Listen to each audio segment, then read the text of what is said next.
गांव नूरपुर में एक गरीब किसान रहता था जिसका नाम हैदर था। हैदर के पास सिर्फ 2 एकड़ जमीन थी, लेकिन वही इसकी पूरी दुनिया थी। वो दिन रात मेहनत करता, फसल उगाता और अपने बच्चों का पेट पालता था। इसी गांव में एक बहुत जालिम जमींदार रहता था, चौधरी जहांगीर। इसके पास पहले ही बेशुमार जमीनें थीं, मगर इसकी नज़र हैदर की जमीन पर थी क्योंकि वहां से नई सड़क गुजरने वाली थी। एक दिन चौधरी अपने आदमियों के साथ हैदर के खेत में आया। हैदर, ये जमीन अब मेरी है, खामोशी से छोड़ दो वरना अच्छा नहीं होगा, हैदर ने कांपती आवाज में कहा। चौधरी साहिब, ये मेरे बाप दादा की जमीन है, हमारे पास इसके अलावा कुछ नहीं। लेकिन जालिम जमींदार ने इसकी एक ना सुनी। इसने जाली कागजात बनवाए और हैदर को धमकियां देना शुरू कर दी। पूरा गांव डरता था, इसलिए कोई हैदर की मदद ना करता। एक रात हैदर अपनी जमीन के किनारे बैठा रो रहा था।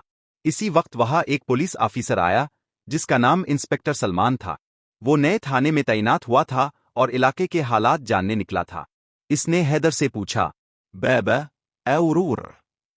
हैदर ने सारी कहानी सुना दी। इंस्पेक्टर सलमान ने खामोशी से सब सुना, फिर बोला, जब तक सलमान जिंदा है किसी गरीब पर जुल्म नहीं होगा। अगले दिन सलमान ने तहकीकात शुरू की। इसे पता चला कि चौधरी ने वाकई जाली कागजात बनवाए थे।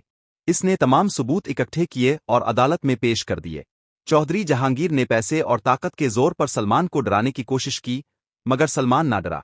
आखिरकार अदालत ने फैसला सुनाया कि जमीन हैदर की है और चौधरी को गिरफ्तार कर लिया गया। जब पुलिस चौधरी को ले जा रही थी, पूरा गांव हैरान खड़ा था। हैदर की आंखों में आंसू थे, मगर इस बार खुशी के। इसने सलमान के हाथ अकड़कर कहा, बो तम तो मेरा सब खत्म हो जाता। सलमान मुस्कुराया और बोला, जुल्म हमेशा थोड़े वक्त के लिए जीतता है, मगर सच एक दिन जरूर जीतता है। इस दिन के बाद गांव वालों के दिल से खौफ निकल गया और हैदर अपनी जमीन पर दोबारा सुकून से हल चलाने लगा।